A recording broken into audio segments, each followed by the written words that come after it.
CPI Anthikad Chadayamuri west ബ്രാഞ്ചിന്റെ ആഭിമുഖ്യത്തിൽ VK. Vinodan 4ാം ചരമവാർഷിക ദിനാചരണവും പുഷ്പാർച്ചനയും അനുസ്മരണ യോഗവും സംഘടിപ്പിച്ചു. CPI അന്തിക്കാട് ചടയംമുറി വെസ്റ്റ് ബ്രാഞ്ചിന്റെ ആഭിമുഖ്യത്തിൽ വി.കെ. വിനോദൻ 4ാം ചരമവാർഷിക ദിനാചരണവും പുഷ്പാർച്ചനയും അനുസ്മരണ യോഗവും സംഘടിപ്പിച്ചു.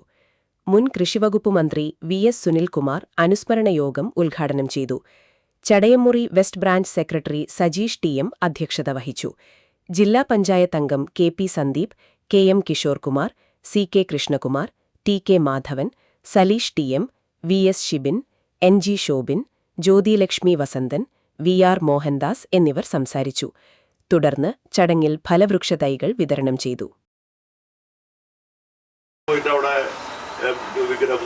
വെറുതെ ആരെങ്കിലും നടത്തിയല്ല, നേരിട്ട് ബി.ജെ.പിയുടെ നേതാവും പ്രധാനമന്ത്രിയായിട്ടുള്ള ആളാണ് അവിടെ വിഗ്രഹത്തിന് ജീവൻ എന്തായാലും പേര് പറയല്ലോ പ്രാണപ്രതിഷ്ഠ നടത്തി കൊടുത്ത്. പ്രാണപ്രതിഷ്ഠ വെച്ചാൽ ഈ വിഗ്രഹത്തിന് ജീവൻ വെപ്പിക്കുക എന്നുള്ളതാണ് അർത്ഥം. അപ്പൊ പ്രാണപ്രതിഷ്ഠ നടത്തിയിട്ടുള്ള ആളാരാ? പ്രധാനമന്ത്രിയാണ്. ഒരക്ഷരം മിണ്ടല്ലോ ആള്. എത്ര കോടി, ആയിരക്കണക്കിന് കോടിയാണ് അവിടെ നിന്ന് RSകാർ കട്ടുകൊടുക്കുന്നത്. ഇപ്പോഴേ പ്രധാനമന്ത്രിയുടെ തന്നെ മണ്ഡലത്തിലെ വേറൊരു വലിയൊരു അമ്പലത്തിലും കളവ് നടന്നായിട്ട് പറയും. എന്താ സംഭവം? ബദ്രീനാഥിലെ സംഭാവന ഒരിക്കലൊക്കെ ഇവിടെ നിന്ന് കൊടുക്കുന്ന വെള്ളിക്കെട്ടികളും സ്വർണ്ണക്കെട്ടിലും കാണാനില്ല. അധികം കാലമായിട്ടുള്ള അമ്പലം തുടങ്ങിയിട്ട് ആരായിട്ട് ആൾക്കാർ വിശ്വഹിന്ദു പക്ഷത്തിന്റെ ചമ്പക്രായി എന്നൊക്കെ പറഞ്ഞാൽ ഇവിടുത്തെ RSSന്റെ ഏറ്റവും വലിയ നേതാക്കന്മാരാണ്. പ്രധാനമന്ത്രി ഏറ്റവും അടുത്ത ആൾക്കാരാണ്. RSSന്റെയും BJPയുടെയും വിശ്വഹിന്ദു പക്ഷത്തിന്റെയും നേതാക്കന്മാർ മാത്രം ഭരിക്കുന്ന അയോധ്യയിൽ ആയിരക്കണക്കിന് കോടി രൂപയുടെ സ്വത്ത്, സ്വർണം, പണം എന്നിവ ആരെ മോഷിച്ചിരിക്കുക? RSകാർ മോഷിച്ചിരിക്കുകയാണ്.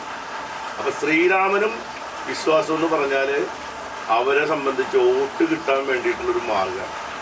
ഞാൻ മനസ്സിലാക്കിയെടുത്തോളം ദൈവത്തിൽ വിശ്വാസമില്ലാത്ത ഏതെങ്കിലും ഒരു പ്രസ്ഥാനം ഇന്ത്യയിൽ ഉണ്ടെങ്കിൽ അത് RSS ആണ്. അവർക്കറിയാം ദൈവത്തിലല്ല ഒരു വിശ്വാസം. ദൈവവിശ്വാസികളെ ആ വിശ്വാസത്തിന്റെ പേരിൽ അവർക്ക് വോട്ട് കിട്ടാൻ വേണ്ടി ഉപയോഗപ്പെടുത്താനുള്ള പണിയാണ് അവർ നടത്തുന്നത്. ഇത് മനസ്സിലാക്കാൻ നമ്മുടെ നാട്ടിലെ സാധാരണക്കാരെ ആളുകൾക്ക് കഴിയുന്നില്ല. അത് മനസ്സിലാക്കി കൊടുക്കേണ്ട ഉത്തരവാദിത്വം നമുക്കുണ്ട്.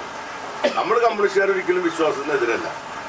നമ്മൾ കമ്മ്യൂണിസ്റ്റുകാർ ഒരിക്കലും മതങ്ങളെ തള്ളിപ്പറഞ്ഞവരല്ല. നമ്മൾ ഇവിടുത്തെ ഉച്ചനീചത്വങ്ങൾക്കെതിരായിട്ടും ജനങ്ങളുടെ സമത്വത്തിനും വേണ്ടി പ്രവർത്തിക്കുന്ന ആൾക്കാരല്ല. ആർക്കെങ്കിലും സംശയം ഉണ്ടാവേണ്ട കാര്യമില്ല.